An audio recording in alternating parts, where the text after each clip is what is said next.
So I don't know if you guys saw my fake news video, but essentially I covered a professional victim. Basically in this video, two women have an argument about absolutely nothing. One woman gets in her car and decides to leave, and the other woman gets behind the car and starts banging on the woman's car and tries to stop her from leaving. The woman in the car then proceeds to get out of the car, pulls out a gun and says basically, get the hell out of my way. The woman behind the car is then surprised and she gets her daughter to post a video on social media. I wonder at what point in the American culture being a professional victim became an occupation. It's definitely exclusively an American thing. You don't see this in any other culture really. And what I think is great about League of Legends is it mirrors the culture perfectly. I saw this trend coming from a long time ago where I was victim of cancel culture myself, and I was victim of the Reddit mob where multiple of my League accounts got banned for basically nothing. Basically I intentionally fed a game, and if you really understand League at a high level, people feed every single game. Whether it's intentional or not, it doesn't matter. What it all comes down to is perspective. Something that could be not toxic to a lot of people could be toxic to one person. And that's exactly what this thread's about. This guy Nikkone, from his perspective, sees TF Blade, Tyler 1, and Tarzan extremely toxic, and he goes over clips of TF Blade flaming him. Based on this clip, TF Blade picks something that he knows he's going to lose with, Singe Top, because somebody in the last game that ruined his game is now in the same game as him, which by the way, I think this is a horrible mechanic of the game. You should be able to report people, and you shouldn't be able to queue up with them for a long time, if not ever. That would eliminate like 50% of the frustration people feel, especially at high MMRs, when you get people that you just don't work with. Whether or not you flame them or not, you just can't work with them. Maybe your champions don't synergize, or maybe you're playing with a very volatile player who just gets tilted and then he'll just ruin the game. And this solution would actually de-incentivize volatile players from being volatile, because you don't want to piss off good players and you don't want them to blacklist you from being on their team. Like, screw the tribunal, screw paying Riot employees huge salaries to go into individual games and find out who's toxic and ban them. The solutions to cleaning up the real toxicity are just so simple, it's mind-blowing. So basically at the end of this clip, TF's like, my turn, I'm gonna ruin this game. And then we had this baby Nick One's response. Gaming communities didn't used to be like this.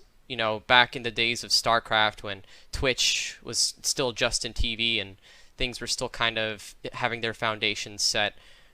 People that acted in a really like abrasive, toxic manner were not really given a platform. You know, I don't know if you people remember like Idra. Okay, first of all, he brings up toxicity and then he brings up Idra, who was the only professional StarCraft player I know of. That's one name that if you say it, then I'll know who you're talking about. And back in the day, Idra did have a huge following for being toxic on a game that you really have no reason to be toxic on. You're playing in a 1v1. And even though there was no reason for him to be quote unquote toxic, people were drawn to him because he said how he really felt. And I think that's a trait that all these streamers that this guy's complaining about, TF Blade, Tyler 1, and Tarzan, they all have in common, which they say how they really feel and they don't care about upsetting people. Gaming communities didn't used to be like this. Has this kid ever played Halo 2, Modern Warfare? From the very beginning, gaming communities were like this. This is the root of the gaming community. And you know why people are like this in gaming communities? Because they can actually say how they really feel and people find it entertaining. They don't have to put on this fake niceness that you have in real life. If you don't like something that someone's doing, you can just straight up call them on it and there's no repercussions. That used to be a really awesome thing about gaming, not so much anymore, because now it's anything you say can and will be used to make your account banned. And it gets to a certain point, especially with me, where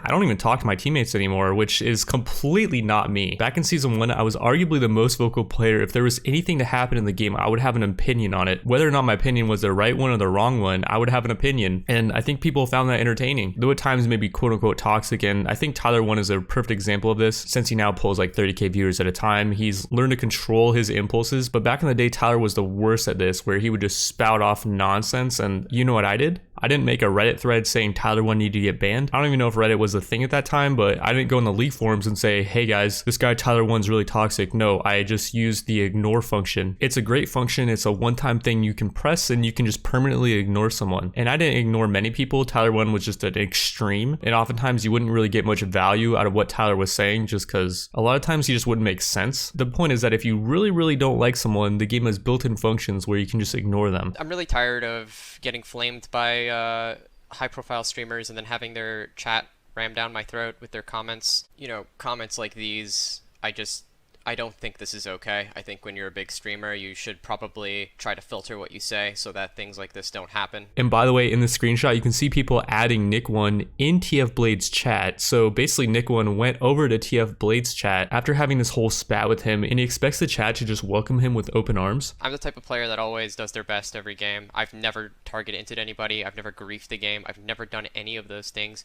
You can go back and watch any VOD with me. I always try 100% in all of my games. I've never once trolled a game. I just don't think I deserve the type of toxicity that these streamers give off. I think he's doing some kind of comedy bit here. He always plays his best every game. There was actually a Reddit post in response to his post refuting his claims where he always tries his best, and we have him playing Ezreal jungle here for the first time. TF Blade sees this and he knows that this is a free loss, and by the way, TF Blade does not lose often. Dude's got 90 wins, 19 losses, but he sees Nikkone's jungle Ezreal. He knows this is going to be one of those, what is that, like 15 to 20% of the times where he just can't do anything and he's going to lose. And by the way, TF Blade was not playing top Ashe or anything. He ends up swapping to Trend. So even in this game, he's still playing. And then also in this lobby, he says that TF Blade deserves 0 viewers. He's a literal piece of human trash. Like, who the hell are you to say who is human trash and who deserves viewers or not? He's such a jealous little child that just won't accept the way things are. He won't accept that you have to work hard and you have to actually be entertaining to have viewers. He can only see things from his own perspective because he was never taught that his perspective isn't the only thing that matters. He never had friends. In order to have real friends, there's times where you have to just accept that your opinion isn't the only opinion that matters, that other people just think different ways, and a lot of times you just have to agree to disagree. And later on, he's like, this is bullying. Go F yourself, a-hole. I hate people like you. No one cares what you hate, Nikkone. No one cares about your opinion, who you think is a bully or not. Like, in his head, he thinks that him saying he hates TF Blade has any weight whatsoever and anyone cares. Like, why would you even say this? I don't know, but this is not an attractive trait that Nikkone has, and it shows by him having 0 viewership. No one wants to be around a kid like this. And by the way, this dude Nikkone says he's not dodging and he's playing jungle Ezreal, which right there, jungle Ezreal just can't clear a lot of camps, so that's why no one plays it. And he's going against a really meta jungler, Graves, who just absolutely steamrolls through camps. And not to mention, he's playing jungle Ezreal after flaming TF Blade, leading TF Blade to the obvious conclusion that Nikkone is going to throw the game, and it shows by his profile. Even in like season 9, season 8 even, season 7, season 6, season 5, season 4, season 3. Okay, we finally found one game of Ezreal in his account back in season 3. From season 10 to season 3, Nikkone doesn't have a single Ezreal game on his account. If you understand how the game works at a high MMR, people that don't have experience with champions generally will cause your team to lose. This is Nikkone's obvious attempt at trying to hold this lobby hostage and trying to get one of his teammates to dodge, as the enemy found out they were against Nikkone and they banned his fiddlesticks. He's not man enough to accept that the only real champion that he can play at this level is banned, so he should dodge. No, he's trying to force one of his teammates to dodge, which, by the way, if TF Blade dodges, his chat has to wait another potential 10 minutes for another game. Obviously, the chat's gonna be upset at you if you're trying to bully TF Blade into dodging. Nikkone's the real bully here. And this all wouldn't be so bad if Reddit wasn't so easily manipulated. Like, this thread's getting 13k upvotes, and what's even worse is Mommy Riot sees a high upvote thread like this and they consider actually banning TF Blade or giving him punishment. And this is not happening to just TF Blade or Tarzane. This has happened to me personally, where multiple of my accounts got banned for really no reason, just because of some professional victims Reddit thread. And then, oh yeah, we got this comment. Nikkone apparently told T1 to blank himself multiple times, evidently, according to Tyler. But the subreddit hates the big streamers, so they're just gonna ignore that. I think the subreddit is just a bunch of jealous losers that have not accomplished anything with their life. And I'm not saying that's the only people that go on Reddit, but a lot of these people that are doing these upvotes, they are jealous losers, and they don't understand they're contributing to what I think is the peak of cancel culture that we've ever been at. One day, these kids in Reddit are gonna leave their mom's basement and they're gonna understand that the real world isn't like this. If you don't like something, you can't just upvote some thread and get it canceled. Like, that's not how the world works.